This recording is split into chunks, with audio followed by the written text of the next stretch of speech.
¿Qué tal, chicos? Bienvenidos a este nuevo video. Espero que les esté yendo bien. El día de hoy vamos a ver lo que son los espacios vectoriales, ¿ya? Tal como ustedes pueden observar en este gráfico. Debido a que entidades tan diversas como las fuerzas que operan en un plano y los polinomios con coeficientes reales, estas permiten definiciones naturales como la suma y la multiplicación por escalar. Es evidente que se deben extraer dichas propiedades en la siguiente definición. La palabra extraer significa ampliar, ¿ya? Nosotros sabemos cómo trabajar en el plano cartesiano utilizando lo que son las leyes de Newton, ¿sí? Utilizando vectores. También sabemos cómo trabajar con polinomios de grado n con coeficientes reales, ¿ya? Sabemos resolver lo que es el producto de un polinomio por un escalar y también sabemos lo que es la suma entre dos polinomios, ¿ya? Debido a esto, nosotros tenemos que abstraer, como lo había mencionado anteriormente, significa ampliar. Lo que vamos a ampliar es esta estructura: espacio vectorial, campo, operación suma y operación por escalar. A esta estructura se la conoce como un espacio vectorial. Entonces, vamos a comenzar por la definición de un espacio vectorial, ¿sí? Un espacio vectorial, o también llamado espacio lineal, se lo define o se lo denota con la letra V mayúscula sobre un campo K. Vamos aquí a aclarar que un campo no es nada más que una estructura algebraica que también cumple con ciertas propiedades. Por lo general, en este curso de álgebra lineal, vamos a trabajar con el campo de los reales, o con el campo complejo, o con el campo de los números racionales. Son los que más se utilizan. Bien, entonces tenemos que un espacio vectorial o espacio lineal sobre un campo K es un conjunto, o consiste en un conjunto en el que se define dos operaciones. La una se va a llamar, dos operaciones. La una se va a llamar suma y la otra se va a llamar multiplicación por escalar,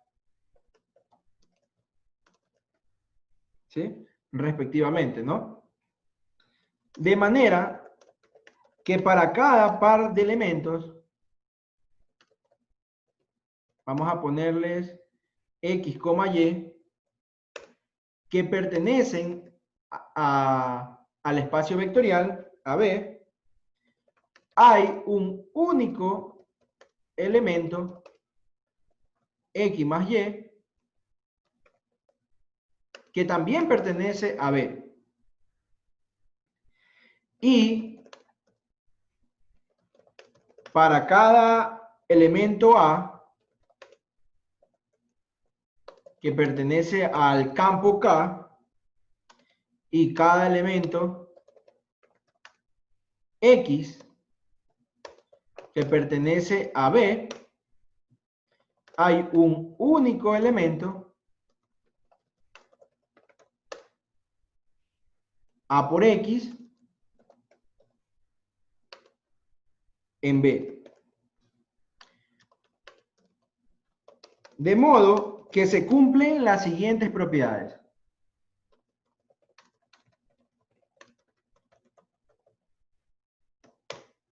Listo. Bien, en algunos libros, esta propiedad que indica aquí que para cada par de elementos X, Y en B hay un único elemento X más Y en B también, se lo sabe llamar cerradura de la suma. Y la otra que dice aquí, para cada elemento A en K y cada elemento X en B, hay un único elemento AX en B, se lo sabe llamar cerradura del producto, ¿ya?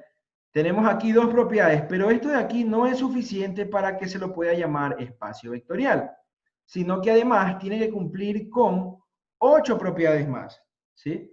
Vamos a tener aquí la primera propiedad, que dice que para todo X, Y en B,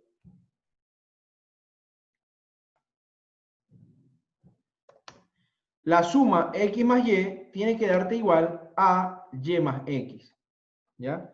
Esta propiedad se la llama la propiedad conmutativa, ¿no? Conmutativa de la suma.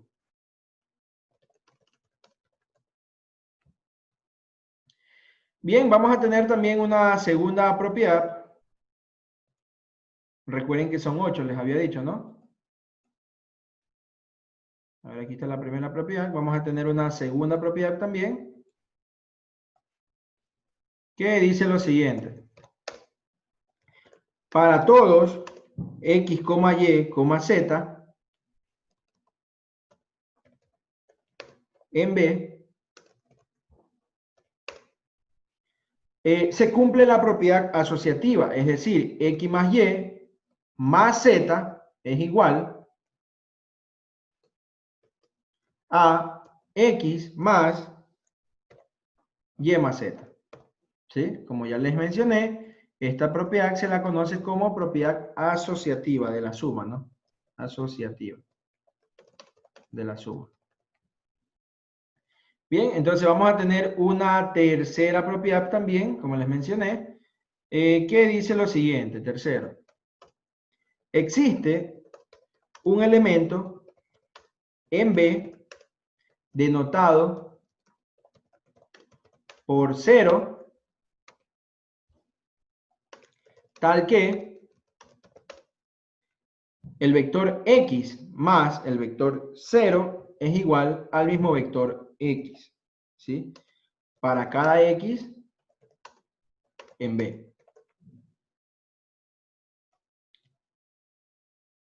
Perfecto, ahí tenemos la tercera propiedad. Vamos a tener también una cuarta propiedad,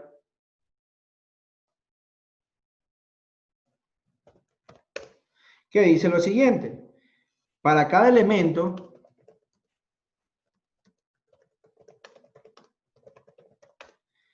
X en B,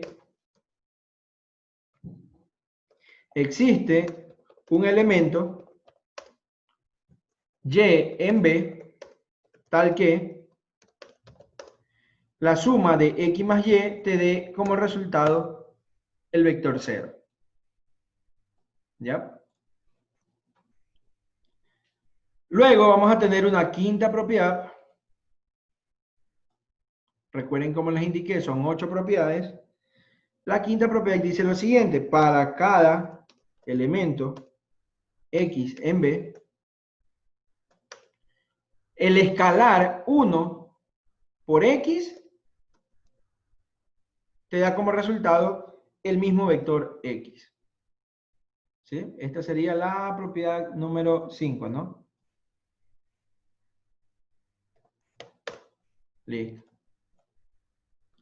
Bien, la propiedad número 6 indica lo siguiente.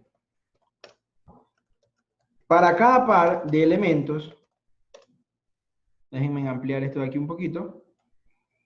Para cada par de elementos A, B, que pertenecen al campo K, y cada elemento X en B,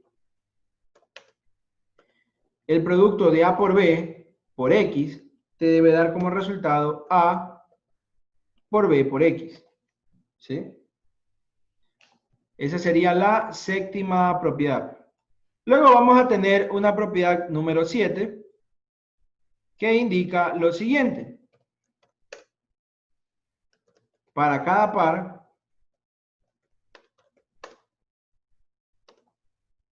o para cada elemento A en K y cada par de elementos X, Y en B, el producto de A por X más Y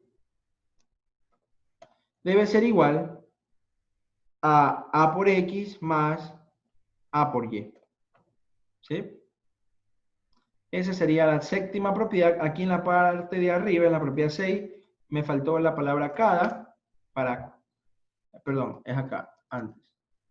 Para cada par de elementos, ¿sí? Listo, tenemos propiedad número 8, que dice lo siguiente. Para cada par de elementos,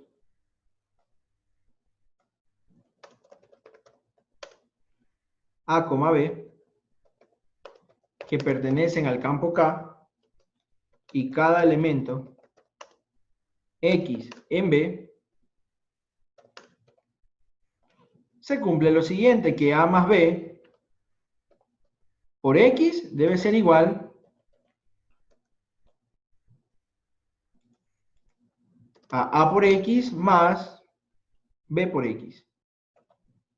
¿Sí? Y listo. Entonces, para que un espacio vectorial se lo llame a sí mismo espacio vectorial, valga la redundancia, no solamente debe cumplir las propiedades de cerradura de suma y cerradura del producto, sino que además tiene que cumplir con estas 8 propiedades que ustedes observan aquí. ¿Ya? No olviden que los elementos X más Y se lo llama suma de X y el producto de A por X, tal como está acá, se lo llama el producto de A y X respectivamente. ¿Sí? Una observación muy importante que podemos hacer aquí es que en algunos libros, en vez de poner el símbolo más, se suele usar el símbolo más con un círculo. Solamente es notación nada más. Esto de aquí hace énfasis a que no tiene por qué ser la operación usual de suma entre vectores. Es decir, puede ser una suma totalmente diferente. Eso también depende de la operación de suma que me dé el problema o el ejercicio. Y también, en algunos libros, en vez de poner el producto de esta forma, saben poner el producto de esta forma que está aquí. De la misma forma, esto aquí se utiliza para hacer énfasis en que la operación escalar por vector no tiene por qué ser la operación usual que se usa entre vector por escalar, sino que puede ser una operación totalmente diferente.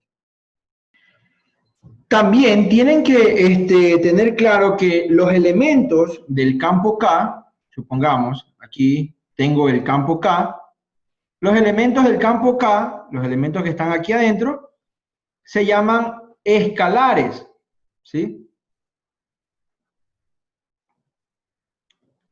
Y los elementos del espacio B, aquí suponiendo que ahí está el espacio B, los elementos del espacio B se llaman vectores. Ustedes tienen que tener mucho cuidado porque la palabra vector no tienen que confundirla con la entidad física que ustedes discuten en sus cursos de física, ¿sí? Valga la redundancia. La palabra vector ahora se está utilizando para poder describir cualquier elemento que pertenece al espacio vectorial, ¿sí?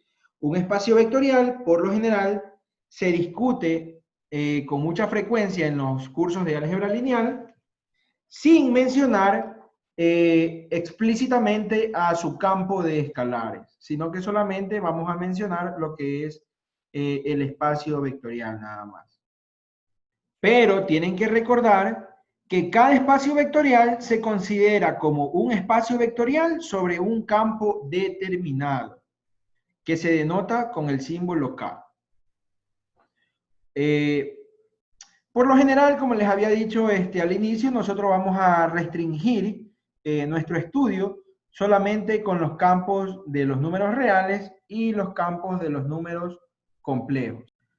También debemos recordar que si nosotros queremos describir un espacio vectorial, también es necesario que nosotros describamos las operaciones de suma y de producto con las cuales se va a trabajar para así no cometer ningún tipo de error. Bien, entonces ahora vamos a ver algunos ejemplos de ciertos campos vectoriales que son los más estudiados en este curso de álgebra lineal. Como les había mencionado, si yo tengo aquí un espacio vectorial, los elementos se llaman vectores, ¿sí? Y como ya les había indicado, ustedes no tienen que confundir esta palabra con el estudio que ustedes tienen en la parte de física, de su curso de física. Un vector B puede ser una matriz, puede ser un polinomio, puede ser una función continua en el intervalo de 0 a 1, ¿sí? Y así sucesivamente. Entonces, como ustedes pueden observar, el concepto de vector en este curso de álgebra lineal es más ampliado. No solamente se trabaja en R2 o en R3 como ustedes lo ven en la parte de física, sino que ahora un vector puede ser cualquiera de estos de estas expresiones que yo les he puesto aquí, ¿no? Una matriz, un polinomio o una función continua en el intervalo de 0 a 1. Entonces, algunos ejemplos. Entonces, algunos ejemplos de espacios vectoriales que son los más estudiados en este curso de álgebra lineal son los siguientes. Vamos a tener aquí el primero. Voy a escribir primero la estructura algebraica, que es de la siguiente forma. K elevado a la n, este es el espacio vectorial, coma, el campo va a ser el campo K, que tiene sus operaciones de suma y multiplicación por escalar, y el espacio vectorial tiene sus propias operaciones de suma y multiplicación por escalar. Aquí en vez de la K puede ir R, puede ir C, puede ir Q, representando a los reales, complejos o racionales respectivamente. ¿Sí? Esta estructura algebraica se la conoce como, bueno, voy a escribirla, se la conoce como espacio vectorial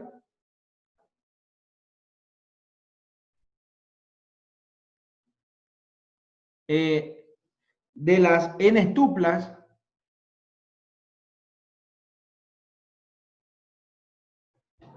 con entradas de un campo K sobre K, con entradas de un campo, este es el campo, ¿no? De un campo K sobre K. ¿Sí? Luego vamos a tener la segunda estructura más estudiada, o el segundo espacio vectorial más estudiada, que son los polinomios de grado n. ¿Ya? Sobre un campo K, este campo, como ya lo había mencionado, tiene sus propias operaciones de suma y multiplicación por escalar, y este espacio vectorial tiene sus propias operaciones de suma y multiplicación por escalar. Este de aquí se lo llama espacio vectorial de los polinomios de grado menor o igual a n. De los polinomios menor de grado, ¿no? De los polinomios de grado menor o igual a n.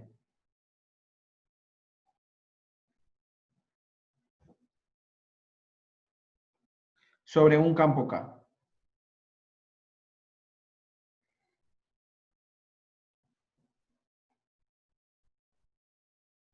Aquí tenemos que aclarar lo siguiente. Si algún problema me dice si los polinomios de grado menor o igual a n es un espacio vectorial, la respuesta es sí. Pero si me dice los polinomios de grado exactamente igual a n, la respuesta sería no, no son un espacio vectorial. ¿Sí? Tienen que tener cuidado con esto de aquí. Menor o igual a n si son un espacio vectorial. Exactamente n no son un espacio vectorial. ¿Sí? Luego vamos a tener al tercer grupo o a la tercera estructura, que está formada por las matrices de orden m por n, Este sería el espacio vectorial sobre un campo K. Este campo tiene sus operaciones de suma y multiplicación por escalar, y este espacio tiene sus operaciones de suma y multiplicación por escalar. Entonces, esto de aquí se lo llama como espacio vectorial de las matrices de orden M por N, de las matrices de orden M por N, sobre un campo K.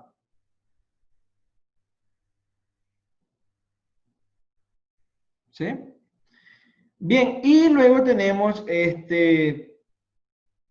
bien, y por último tenemos al espacio vectorial de las funciones K veces diferenciables continuas en el intervalo A, B sobre un campo K y con las operaciones de suma y multiplicación por escalar respectivamente, ¿no? ¿Sí? Donde A es menor a B. Y obviamente, como lo especifico acá, son las funciones continuas K veces diferenciables en el intervalo A, B. ¿Sí? Bien, entonces ahora veamos un teorema muy importante para poder resolver problemas.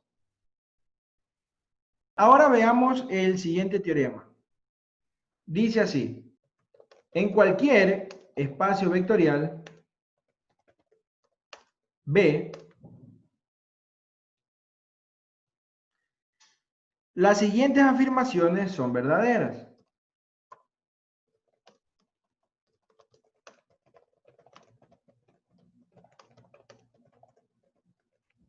Listo. Primera afirmación. Dice lo siguiente: 0 por X es igual a 0 para cada X que pertenece a B. Vamos aclarando aquí algo muy importante, y es que el primer cero que ustedes observan aquí es un cero escalar, es decir, lo sacamos del campo K. Este cero pertenece al campo K.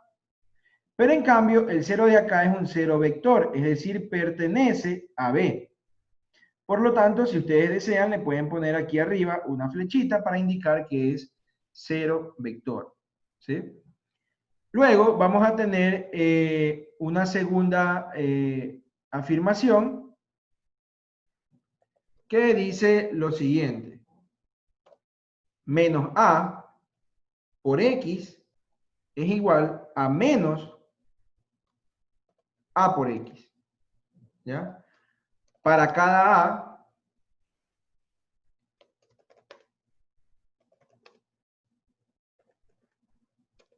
que pertenece acá, coma, y cada B o cada X que pertenece a B. ¿Sí? Y una tercera afirmación que vamos a tener es la siguiente: A por 0 te da igual a 0 para cada A que pertenece a K. Aquí, nuevamente, vamos aclarando algo que, como lo indica aquí, no, A pertenece a K, pero en cambio este 0 es el 0 vector, es decir, el 0 pertenece a B. Le pueden poner aquí arriba la flechita para indicar que es el 0 vector. ¿Sí? Y también vamos mencionando en la propiedad número 2 que se la utiliza bastante para poder hallar los inversos aditivos de los vectores, ¿no? Pueden ponerla aquí como nota, ¿sí? Vamos a ponerle aquí nota. Se utiliza para hallar los inversos aditivos.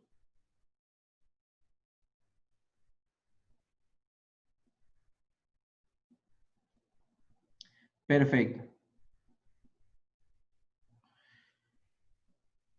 Listo, chicos. Entonces, vamos mencionando también que en el estudio de cualquier estructura algebraica, es interesante examinar los subconjuntos que poseen las mismas estructuras que el conjunto en consideración.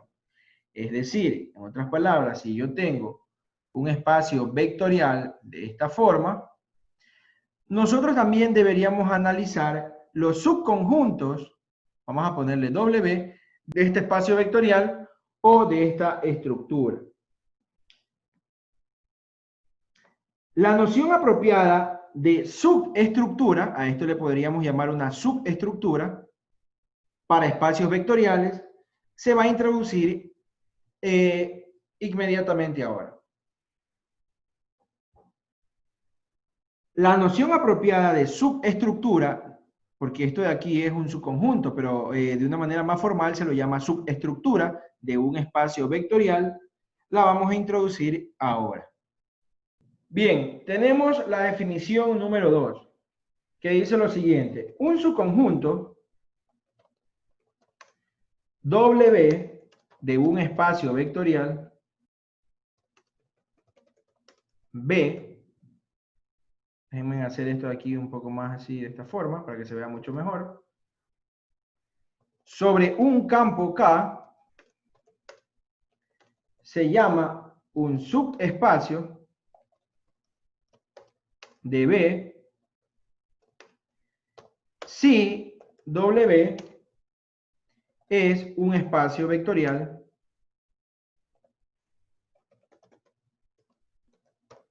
sobre K. Es decir, en otras palabras, W se lo llama subespacio de B si es que W también es un espacio vectorial sobre K, pero un espacio vectorial más chiquito. ¿Sí? Obviamente, este subespacio vectorial va a tener las operaciones de B, obviamente, ¿no? Con las operaciones de suma y multiplicación por escalar de B. Listo, chicos. Esa vendría a ser la segunda definición. Vuelvo a explicar esto de aquí.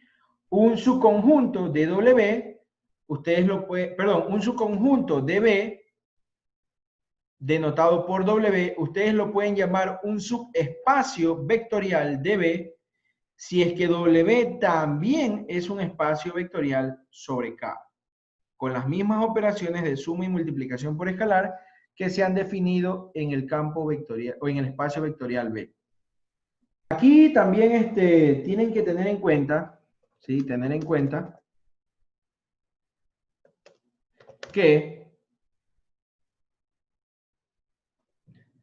tanto B y el cero vector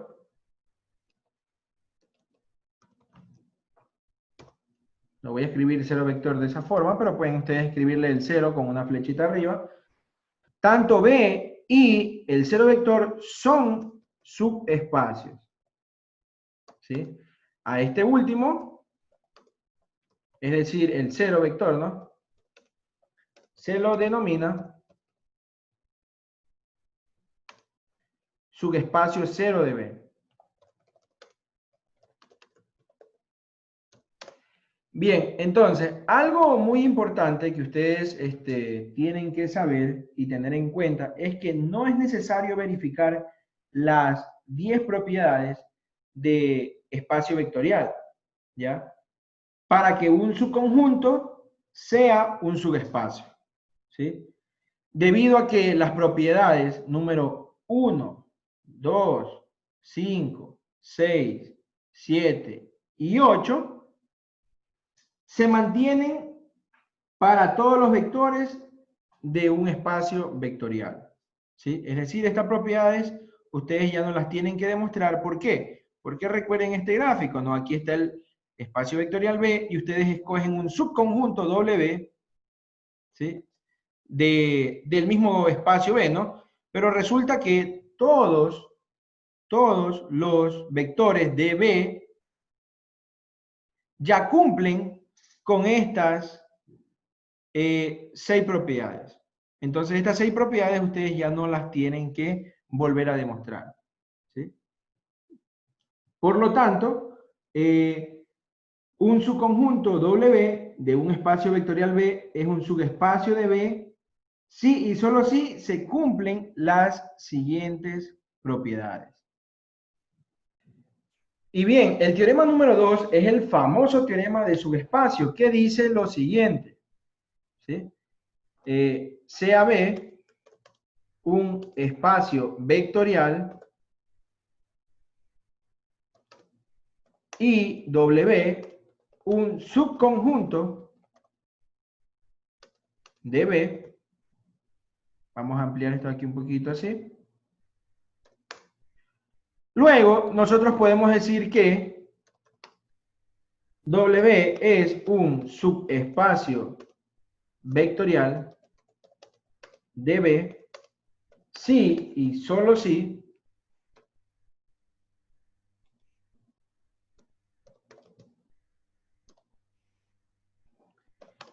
se satisfacen las siguientes condiciones.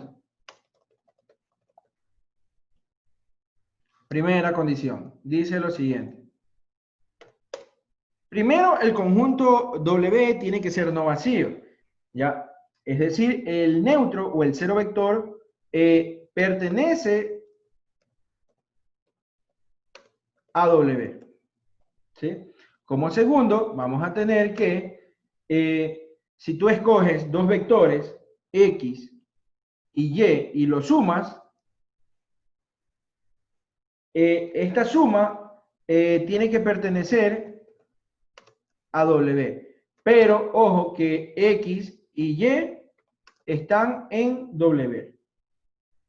¿Sí? Y como tercero vamos a tener que, si tú escoges un escalar C del campo K y lo multiplicas por X, que vendría a ser un vector, ¿ya? C por X pertenece a W. Recordando, como les mencioné, que C pertenece al campo K y X, en cambio, pertenece a W. ¿Sí? Y perfecto, chicos. Este teorema nos da una elegante forma de ver si un subconjunto W de un espacio vectorial B es un subespacio vectorial. ¿Sí?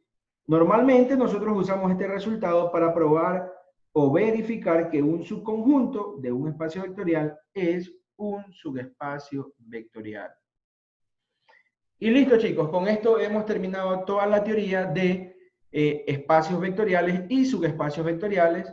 Espero que les haya gustado el video, ya que esta materia es un poco abstracta, necesitan saber y dominar la teoría para poder resolver problemas con respecto a lo que tiene que ver a esta materia, ¿no? Si alguna parte no entendieron, pueden escribirla aquí abajo en los comentarios. Yo responderé todas sus preguntas, o si no, pues pueden volver a ver el video para poder aclarar alguna duda que ustedes tengan, ¿no? No olviden suscribirse al canal y denle a la campanita para que puedan ver los siguientes videos que voy a ir subiendo. Nos vemos en el siguiente video, chicos. Muchas gracias.